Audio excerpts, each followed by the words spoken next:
दोस्तों, बहुत समय पहले की बात है। किसी नगरी में एक युवक रहा करता था। वह युवक बहुत ही शर्मीला था। वह इतना शर्मीला था कि जब भी उसके सामने कोई नया व्यक्ति आ खड़ा होता तो वह उससे बात तक नहीं करता था। यहाँ तक कि जिन्हें वह जानता था, पहचानता था, उनसे भी बात करने में उसे बहुत शर्माया करता था। वह उनसे भी ठीक से बात नहीं कर पाता था और अपनी इस समस्या के कारण वह खुद ही बहुत परेशान रहता था, क्योंकि वह अपने जीवन में कुछ कर ही नहीं पा रहा था। धीरे धीरे समय बीतता गया और समय बीतने के साथ साथ उस युवक की शर्माने की आदत भी बढ़ती चली गई, जिसके कारण वह अत्यधिक निराश रहने लगा, परेशान रहने लगा, चिंतित रहने लगा। उसे यह समझ नहीं आ रहा था कि वह अपनी इस समस्या से किस तरह से छुटकारा पाए। उसके घर वाले भी अब उसकी इस समस्या को लेकर बहुत चिंतित रहने लगे थे। वे सोचते थे, इसका क्या होगा, ये अपने जीवन में कुछ कर पाएगा भी या नहीं। जब भी वह कहीं पर काम के लिए जाता तो लोग उसके इस सीधेपन का फ़ायदा उठाते, उसे परेशान करते। वह कुछ ज़्यादा कह नहीं पाता था, जिसके कारण उसे कोई कुछ भी कह देता और वहाँ से चला जाता है। इन्हीं सब कारणों की वजह से उसका मन कहीं भी किसी भी काम में नहीं लगता। वह हर काम को कुछ ही दिनों में छोड़ दिया करता। उसके मन में बहुत कुछ चल रहा था। उसके मन में विचारों के तूफान उठ रहे थे। वह सबसे बहुत कुछ कहना चाहता था, लेकिन अपनी इस आदत के कारण वह किसी से कुछ नहीं कह पा रहा था। वह अंदर ही अंदर घुटता जा रहा था। सारे विचार, सारी बातें उसके मन में ही दबी पड़ी थी, लेकिन कभी भी वह किसी से भी अपने मन की बात नहीं बताता था। जब छोटा सा बच्चा था तब उसे लोग बहुत पसंद करते थे। उसकी इस आदत को भी लोग सराहते थे। लेकिन इसी आदत की वजह से जब वह बड़ा हो गया, युवा हो गया, तो इसी आदत के कारण उसे अपना जीवन जीने में भी अत्यधिक परेशानियां उठानी पड़ रही थीं और वह युवक भी अपनी इस गलती के कारण बहुत परेशान रहता। अपनी इस एक आदत से छुटकारा पाना चाहता था। वह चाहता था कि वह लोगों से अपने मन की बात खुलकर कह पाए। जो कुछ करना चाहता है, जो कुछ कहना चाहता है, वह सबसे वह खुलकर कह सके, कर सके। लेकिन जब भी कोई दूसरा उसके सामने आता तो उसकी ज़ुबान मानो खुलती ही नहीं। यहाँ तक कि वह अपने माता पिता के सामने भी ठीक से बात नहीं कर पाता था। केवल उसके कुछ मित्र थे जिनसे वह अपने मन की बात कर पाता था। जब भी वह किसी बात का जवाब देता तो लोग उसकी हंसी उड़ाते थे, उसका मजाक बनाते। लोग कहते हैं कि आज तो तेरे मुंह में भी ज़बान आ गई है। यह समस्या दिन ब दिन बढ़ती चली जा रही थी और इस समस्या के कारण अब उसके पिता भी अत्यधिक चिंतित रहने लगे थे। वह चाहते थे कि उनका बेटा भी दूसरों के सामने अपने मन की बात रख सके। लेकिन एक दिन जब अपने उस बेटे को दूसरों के सामने शर्मिंदा होता हुआ देख रहे थे, तभी उन्हें बहुत क्रोध आया और वह अपने बेटे को खरी खोटी सुनाने लगे। उन्होंने उसे इतना डांट दिया कि वह युवा लड़का अत्यधिक क्रोधित हो गया और वहाँ से बिना कुछ कहे वहाँ से चला गया। शाम हो चुकी थी और अब तक उनका बेटा घर नहीं लौटा था। माता और पिता दोनों बड़े ही चिंतित थे। वे अपने बेटे को वापस घर पर देखना चाहते थे, लेकिन युवा लड़का तो भागते भागते पहाड़ की चोटी पर जा पहुंचा था। वह वहां से नीचे की ओर झांक रहा था और ईश्वर से कह रहा था, हे भगवान, आपने मुझे ऐसा क्यों बनाया? लोग मेरा मजाक उड़ाते हैं, लोग मेरी हंसी उड़ाते हैं। जब मैं इस दुनिया में अपने मन की बात रख ही नहीं सकता, मैं किसी से कुछ कह ही नहीं सकता, तो फिर मैं इस जीवन को जी कर क्या करूँगा? जब भी मैं किसी से कुछ कहने की कोशिश करता हूँ तो लोग मेरा मजाक बनाते हैं, मेरी हंसी उड़ाते हैं, यहाँ तक कि वह मुझसे कुछ भी कहकर चले जाते हैं और मैं उनका जवाब नहीं दे पाता। ऐसा जीवन जीकर मुझे क्या मिलेगा? इसलिए मैं तेरे पास आ रहा हूँ। इतना कहकर जैसे ही वह युवक कूदने की तैयारी कर रहा था कि तभी पीछे से आवाज़ सुनाई पड़ी, बेटा, जान देना तो बहुत आसान है, लेकिन इस जान को तुम वापस नहीं पा सकोगे। जैसे ही ये आवाज़ उसके कानों में पड़ी, वह पीछे मुड़कर देखने लगा। उसने जैसे ही पीछे मुड़कर देखा, उसने पाया कि एक बौद्ध भिक्षु उसके पीछे खड़े हैं। उन्हें देखकर वह डर सा गया और अपने कदम पीछे खींच लिए और चुपचाप वहाँ पर खड़ा हो गया। अपनी आदत के कारण वह उनसे कुछ कह नहीं पा रहा था। तभी बौद्ध भिक्षु उस युवक से कहते हैं, बेटा, क्या बात है? आखिर तुम यहाँ पर क्या कर रहे हो और तुम अपने इस जीवन को क्यों समाप्त करना चाहते हो? ये अनमोल जीवन बहुत कम लोगों को नसीब होता है और तुम्हें यह जीवन व्यर्थ लगता है। इस पर वह युवक कहता है, नहीं नहीं, कुछ नहीं, मैं तो बस यहाँ पर खड़ा होकर देख रहा था। तभी बौद्ध भिक्षु उस युवक से कहते हैं, बेटा, मैं जानता हूँ कि तुम यहाँ पर क्या करने आए थे। तुम मुझसे कुछ नहीं छुपा सकते, लेकिन मैं चाहता हूँ कि तुम अपनी समस्या मुझसे खुद बताओ, तभी मैं उसका समाधान तुम्हें बता पाऊंगा। यदि तुम चाहते हो कि कोई तुम्हारी मदद करे तो उसके लिए पहले तुम्हें ही आगे बढ़ना होगा। यदि तुम चाहते हो कि मैं तुम्हारी समस्या का समाधान करूं, तो तुम्हें मुझे अपनी समस्या बतानी होगी, वरना मैं कुछ नहीं कर सकूंगा। उन बौद्ध भिक्षुओं की यह बात सुनकर वह युवक कहता है, नहीं नहीं, मैं ठीक हूँ, मैं सच कह रहा हूँ। उस युवक की यह बात सुनकर बौद्ध भिक्षु उस युवक से कहते हैं, ठीक है बेटा, यदि तुम नहीं चाहते कि मैं तुम्हारी मदद करूँ तो कोई बात नहीं, मैं तुम्हारी बात पर विश्वास कर लेता हूँ। लेकिन तुम्हें भी मेरी एक बात पर विश्वास करना चाहिए कि मैं तुम्हारी मदद के लिए ही यहाँ पर आया हूँ। तुम चाहो तो तुम अपनी समस्या मुझे बता सकते हो और मैं तुम्हारी इस समस्या का समाधान भी अवश्य करूँगा। इसका जवाब देते हुए युवक उन बौद्ध भिक्षु से कहता है, नहीं नहीं, मैं ठीक हूँ, आप जाइए।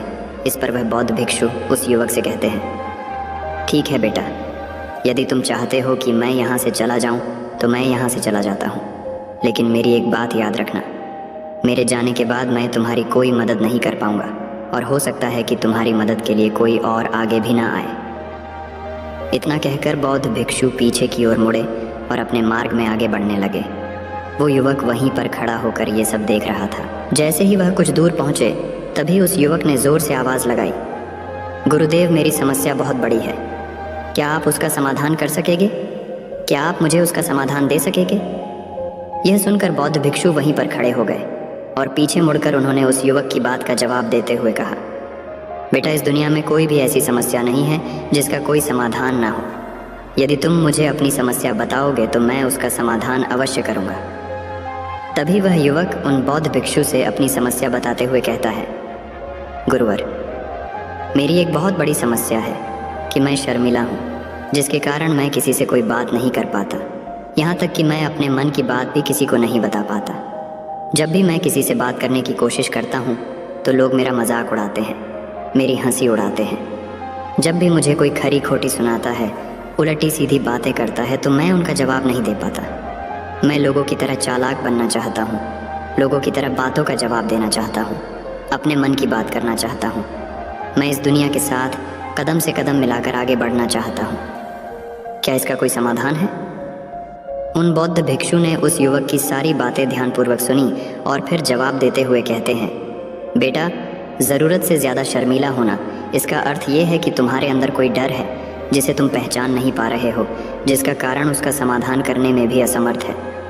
शर्म करना अलग बात है और डरना अलग। जब हमारे भीतर डर होता है तब हम कहीं भी किसी से भी कोई भी बात नहीं कर सकते। हमें चारों तरफ केवल डर ही नज़र आता है और हम हर जगह से डरते ही रहते हैं। लेकिन इसे शर्माना नहीं कहते। शर्म तो बस एक हद तक तुम्हें चुप रख सकता है। फिर वह बौद्ध भिक्षु उस युवक से कहते हैं, बेटा, तुम सबसे अधिक किससे शर्माते हो? युवक इसका जवाब देते हुए कहता है, गुरुवर, मुझे अपने पिता से बात करने में बहुत शर्म आती है, मैं उनके सामने कुछ बोल ही नहीं पाता। तभी वह बौद्ध भिक्षु उस युवक से कहते हैं, अच्छा, तो ये बताओ, जब तुम अपने पिता से बात कर रहे होते हो या फिर बात करने का प्रयास करते हो तो तुम्हारे मन में कैसे ख्याल आते हैं? युवक इसका जवाब देते हुए कहता है, गुरुवर, जब भी मैं अपने पिता से बात करने का प्रयास करता हूँ तो मुझे ऐसा लगता है कि मानो मेरे पिता अभी मुझे डांट देंगे, मुझ पर क्रोध करेंगे, मुझसे नाराज़ हो जाएंगे और कहीं ना कहीं मुझे ये भी लगता है कि मैं कुछ गलत बात ही करूँगा। यहाँ तक कि मेरे मन में ऐसे भी ख्याल आते हैं कि शायद मेरे पिता मुझसे प्यार ही नहीं करते।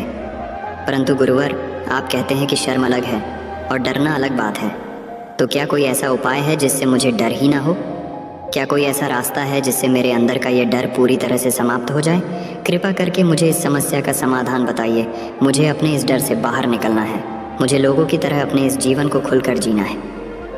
उस युवक की यह सारी बातें सुनकर बौद्ध भिक्षु उस युवक से कहते हैं, जाओ और अपने पिता से कहो कि मुझे कुछ काम करना है और उसके लिए मुझे आपसे कुछ धन चाहिए। यदि तुम उनसे धन मांगने में कामयाब हो गए तो मैं तुम्हें तुम्हारी समस्या का समाधान अवश्य बताऊंगा। वह युवक काफ़ी घबरा गया।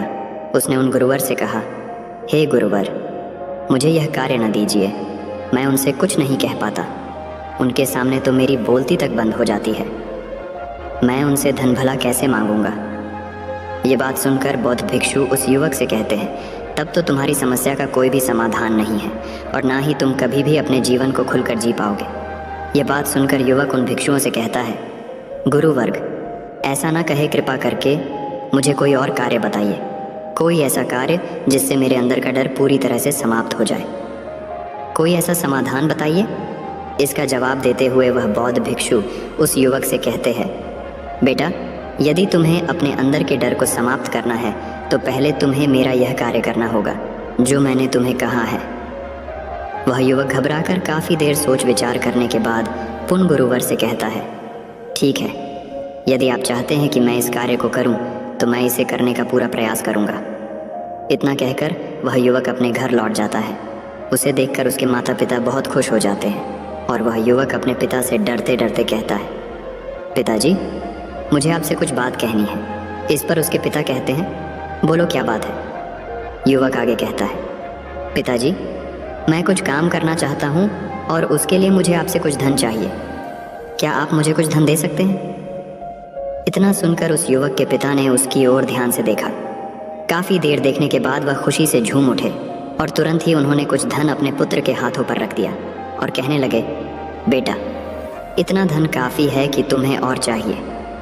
इसके जवाब में वह युवक अपने पिता से कहता है, नहीं नहीं पिताजी, इतना काफ़ी है, मैं इतने से काम चला लूँगा। वह युवक को उस धन को लेकर तुरंत दौड़ा दौड़ा उन बौद्ध भिक्षु के पास लौटा और जो धन उसने अपने हाथों में ले रखा था उसे दिखाते हुए वह कहता है, गुरुवर, जैसा आपने कहा था मैं धन लेकर आपके पास आ चुका हूँ। मैंने अपने पिता से धन मांग लिया है। अब मुझे आप मेरी समस्या का समाधान बताओ। तभी बौद्ध भिक्षु उस युवक से कहते हैं, अरे इतनी जल्दी क्या है? अभी तो तुम्हें मेरे लिए एक और काम करना है, तभी मैं तुम्हें तुम्हारी समस्या का समाधान अवश्य बताऊंगा। और यदि तुम मेरे लिए इस कार्य को पूरा नहीं कर सके तो मैं तुम्हें कभी भी तुम्हारी समस्या का समाधान नहीं बताने वाला।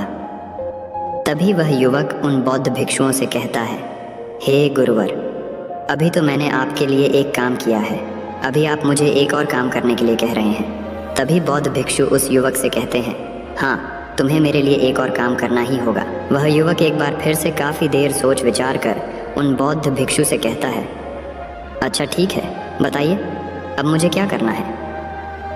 इसके जवाब में बौद्ध भिक्षु उस युवक से कहते हैं, जाओ और यह धन जो तुमने अपने पिता से मांग कर लाया है, इस धन को वापस अपने पिता को लौटा दो और साथ साथ ये भी कहना कि पिताजी, मैं अभी काम नहीं करना चाहता हूँ, लेकिन जब समय आएगा तो मैं आपसे यह धन वापस ले लूँगा और उससे अपना काम पूरा करूँगा। यह बात सुनकर युवक एक बार फिर से ऊपर से नीचे तक पूरी तरह से कांप गया और कहने लगा, गुरुवर, आप मुझे कोई और काम सौंप दीजिए, मैं उसे ज़रूर करूँगा। लेकिन अब यदि मैं धन लेकर उनके पास वापस गया तो वह क्या सोचेंगे मेरे बारे में? मैं तो शर्मिंदा हो जाऊँगा उनके सामने। इसलिए गुरुवर, कृपया करके मुझे कोई और काम दे। तभी बौद्ध भिक्षु उस युवक से कहते हैं, बेटा, जो काम मैंने तुम्हें सौंपा है तुम्हें उसी कार्य को पूरा करना होगा, अन्यथा तुम्हारी समस्या का समाधान मैं तुम्हें नहीं बताने वाला। काफ़ी देर सोच विचार करने के बाद वह उन बौद्ध भिक्षु से कहता है, ठीक है गुरुवर, मैं वापस जाता हूँ और ये धन लौटाकर मैं अब भी आता। वह तुरंत दौड़ा अपने पिता के पास वापस लौटा और उसने अपने पिता से कहा, पिताजी, मैं यह धन अभी नहीं लेना चाहता, अभी ये धन आप मुझसे वापस ले लीजिए। जब मुझे कोई काम पड़ेगा तो मैं आपसे ये धन वापस ले लूँगा। उसके पिता ने उस युवक की तरफ घूर घूर कर काफ़ी देर तक देखा और फिर मुस्कुराते हुए कहने लगे, बेटा, मैं समझता हूँ कि किसी भी काम को शुरू करने से पहले हमें उसके बारे में जानकारी इकट्ठा करनी चाहिए। उसके बारे में समझना ज़रूरी है। कब, क्या, कैसे और कब तक करना है, इसके बारे में भी हमें जानकारी लेनी ज़रूरी है। कोई भी काम ऐसे ही नहीं शुरू किया जा सकता, उसमें हम नहीं होंगे या फिर नहीं, इसका भी अनुमान हमें लगाना पड़ता है। और जब हम इन सभी के बारे में सही जानकारी प्राप्त कर लेते हैं तभी हमें धन लगाना चाहिए। मुझे बहुत खुशी है कि तुमने ये सही निर्णय लिया है। जब तुम्हें यह समझ में आ जाए कि जो कार्य तुम करने जा रहे हो वह तुम्हारे लिए उचित है, तब तुम चाहो तो मैं तुम्हें यह धन वापस लौटा दूंगा। युवक अपने पिता से यह सारी बातें सुनकर मन ही मन बहुत प्रसन्न था। उसने ये तो उम्मीद तक नहीं की थी कि उसके पिता हंसकर उसे इस तरह से सारी बातें समझाएंगे। वह मन ही मन ये सोच ही रहा था कि तभी उसके पिताजी उसके और करीब आए और अपनी उस युवा बेटे को गले से लगा लिया। जैसे ही उसके पिता ने उस युवक को गले से लगाया, उसको बहुत अच्छा महसूस हुआ। उसका आत्मविश्वास, उसका हौसला और बढ़ता गया। उसके बाद युवक वापस पुन गुरुवर के पास लौटा और कहने लगा, गुरुवर, जैसा आपने कहा था मैंने बिल्कुल वैसा ही किया है। मैंने धन अपने पिता को वापस कर दिया है। अब तो कृपया करके मुझे मेरी समस्या का समाधान बता दीजिए। तभी बौद्ध भिक्षु उस युवक की तरफ देखकर मुस्कुराते हैं और इस युवक से कहते हैं, बेटा इतनी जल्दी क्या है, अभी तो तुम्हें मेरे लिए एक और काम करना ही पड़ेगा। वह युवक कहता है, महाराज, आप आखिर मुझसे बार बार इस तरह से काम क्यों करवा रहे हैं? क्या आपके पास मेरी समस्या का कोई समाधान नहीं है? कहीं आप मुझे बेवकूफ़ तो नहीं बना रहे? जिस तरह से लोग मुझे बेवकूफ़ बनाते हैं, क्या आप भी मेरे साथ वही तो नहीं कर रहे? आपने कहा जाओ अपने पिता से पैसे मांग कर लाओ, मैंने पैसे मांग कर लाए आपने। फिर कहा जाओ ये पैसे अपने पिता को लौटा कर आओ, मैंने आपके कहे अनुसार बिल्कुल वैसा ही किया। और अब आप कह रहे हैं कि मैं आपके लिए एक और काम करूं? नहीं, ये मुझसे नहीं होगा। तभी बौद्ध भिक्षु उस युवक की तरफ देखकर मुस्कुराते हैं और कहते हैं, बेटा बस ये आखिरी काम है और यह बहुत सरल भी है।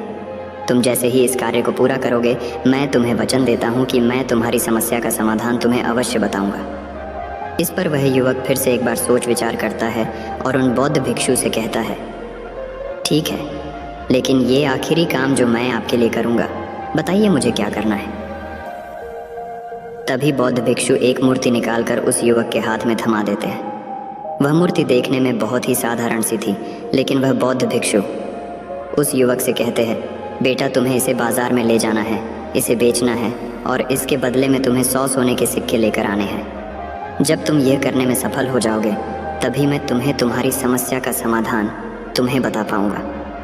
वह युवक उस मूर्ति को अपने हाथ में लेकर बड़े ही गौर से देखता है और उन बौद्ध भिक्षुओं से कहता है, हे गुरुवर, ये तो बड़ी ही साधारण सी मूर्ति लग रही है, मानो मिट्टी की बनाई गई। इसके लिए भला 100 सोने के सिक्के मुझे कौन देगा? कहीं आपका माथा फिर तो नहीं गया है? इसके 1 या 2 सोने के सिक्के मिल जाए, वही बहुत है, लेकिन इसके लिए 100 सोने के सिक्के कोई नहीं देगा। तभी बौद्ध भिक्षु उस युवक से कहते हैं, बेटा मैंने जो तुम्हें काम सौंपा है, यदि तुम उसे पूरा करोगे तभी तुम्हें तुम्हारी समस्या का समाधान मिल पाएगा, अन्यथा तुम चाहो तो अपने घर लौट सकते हो, फिर से वही अपने पुराने जीवन में जहाँ लोग तुम्हारा मजाक बनाते हैं, लोग तुम्हें डराते हैं, सताते। मैं तुम्हें यहाँ अपने डर को निकालने में तुम्हारी मदद कर रहा हूँ। तुम मेरे यहाँ काम करके अपने डर को धीरे धीरे भगा पाओगे। मेरे इस काम को पूरा कर दो, तुम्हें सब समझ आ जाएगा। वह युवक उन बौद्ध भिक्षुओं की बात सुनकर मन ही मन ये विचार करता है कि मुझे तो मेरी समस्या का समाधान किसी भी हालत में चाहिए, जिस कारण वह उस मूर्ति को उठाकर बाजार की ओर चल पड़ता है। बाजार पहुंचकर वो एक जगह चुपचाप उस मूर्ति को लेकर खड़ा हो जाता है और इंतज़ार करने लगता है कि कोई आएगा और उसे उस मूर्ति के बारे में पूछेगा, और तब वह उस मूर्ति के लिए 100 सोने के सिक्के की मांग करेगा। देखते ही देखते काफ़ी समय बीत गया, लेकिन अभी तक उसके पास कोई भी व्यक्ति नहीं आया था। उसने आसपास देखा तो लोग चिल्ला चिल्ला कर अपने सामानों को बेच रहे थे, ज़ोर ज़ोर से आवाज़ लगा रहे थे। उसने भी सोचा, यदि मुझे अपनी इस मूर्ति को बेचना है तो मुझे भी ज़ोर ज़ोर से आवाज़ लगानी होगी। उस युवक ने चिल्लाना शुरू किया, लेकिन वह इतनी ज़ोर से नहीं चिल्ला रहा था, उसकी आवाज़ उसे खुद तक सुनाई नहीं पड़ रही थी।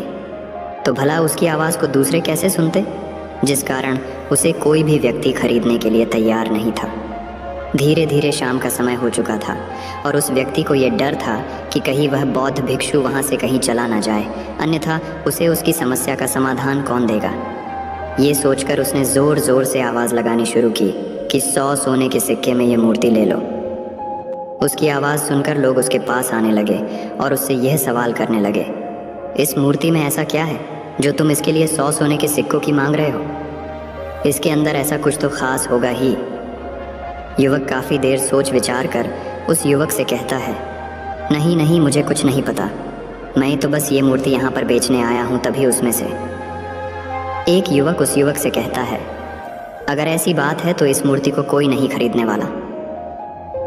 आखिर इस मूर्ति में ऐसा क्या खास है जिसके लिए तुम सोने के सिक्के की मांग कर रहे हो? ये तो तुम्हें बताना ही पड़ेगा। धीरे धीरे कई लोग उसके पास आए और सभी ने बस एक ही सवाल किया, आखिर इस मूर्ति में ऐसा क्या खास है, ऐसी क्या बात है जिसके लिए तुम सोने के सिक्के की मांग कर रहे? उस युवक ने उससे बातचीत की, उन्हें समझाने की कोशिश की, कई प्रयत्न किए, लेकिन कोई भी उस मूर्ति को सोने के सिक्के देकर खरीदने के लिए तैयार नहीं था। वह निराश हो गया, उसे कुछ समझ नहीं आ रहा था कि वह क्या करे।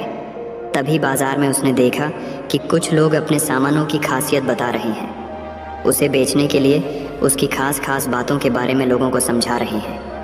ये देखकर उसने भी सोचा कि मुझे भी इस मूर्ति की कुछ खासियत लोगों को बतानी है। उसने फिर एक बार ज़ोर से आवाज़ लगानी शुरू की।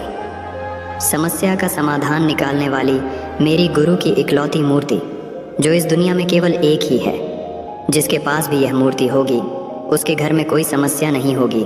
यह मूर्ति उस समस्या का समाधान तुम्हें अवश्य बताएगी। ये सुनकर लोग उसके पास पहुंचने लगे और उसे ये सवाल करने लगे, क्या सच में ये मूर्ति जिसके पास होगी उसके पास कोई समस्या नहीं होगी?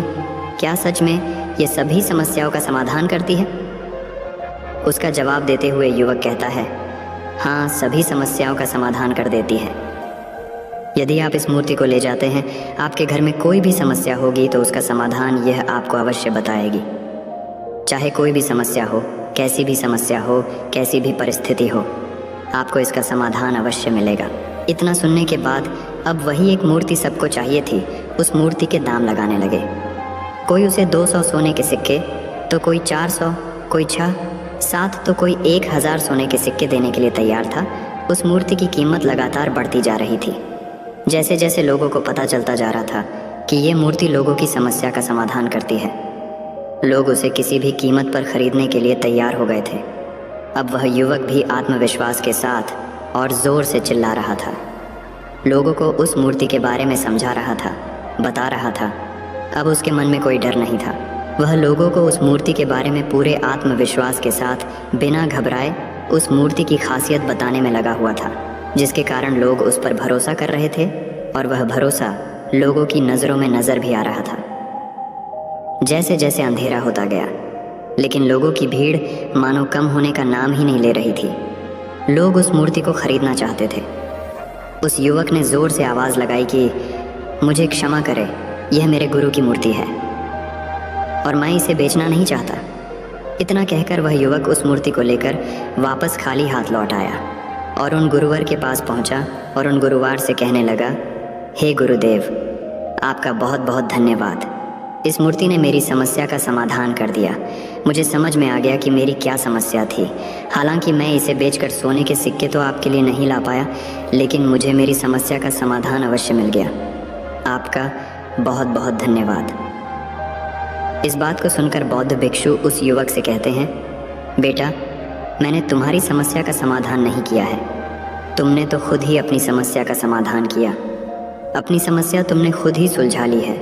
तुम्हारे मन में हज़ारों सवाल थे, मैं ये करूँगा तो लोग मेरे बारे में क्या सोचेंगे, यदि मैं अपना मुंह खोलूँगा तो लोग मेरे पर हंसेंगे, यदि मैंने मुंह खोला तो मैं कुछ गलत ही करूँगा।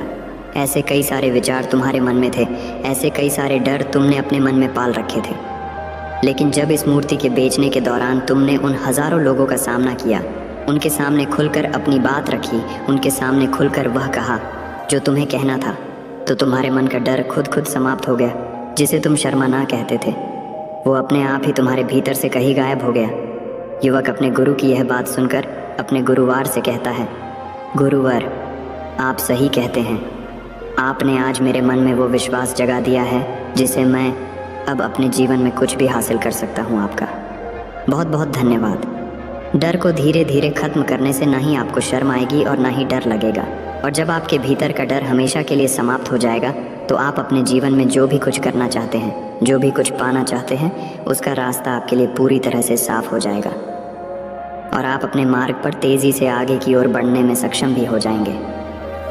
इसलिए लोग क्या कहते हैं, क्या कहेंगे, ये सब छोड़ दीजिए और खुद पर विश्वास कीजिए, क्योंकि आप ही हैं जो अपने इस डर का सामना कर सकते हैं। दोस्तों, सच्ची श्रद्धा से कमेंट में नमो बुद्धाय ज़रूर लिखिएगा। इस वीडियो को लाइक करें तथा अपने दोस्तों के साथ शेयर करें और हमें सब्सक्राइब करना ना भूलें। और हाँ, इस वीडियो से कोई भी सवाल है तो आप कमेंट में पूछ सकते हैं। अगर कोई नहीं है तो आप कमेंट में नमो बुद्धाय लिखना ना भूलें, क्योंकि आपकी कमेंट से हमें वीडियो बनाने का मोटिवेशन मिलता है। धन्यवाद।